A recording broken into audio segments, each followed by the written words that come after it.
Herru, þeir eru núna komnir niður í fallseti, einu stíu eftir leikni.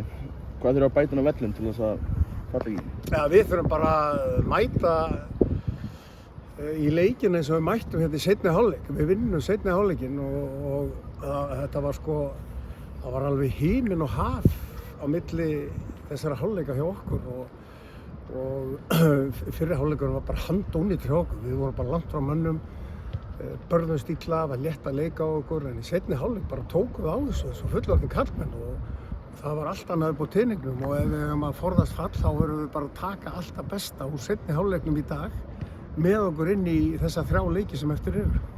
Þetta er rosalega þétt botnbarátta, áttu góðan byrjun seinni hálfleik eins og segir. Er það eitthvað sem hægt er að byggja á? Já, klárlega og ég held að þetta hafi sýnt okkur. Við erum hundsvektir að hafa ekki fengið eitthvað úr þessu leik á móti best spilandi liði í þessari deild og liði sem er ákvörðandi á toppnum núna. Þannig að það hlýtur að vera eitthvað sem er virkilega hægt að byggja á.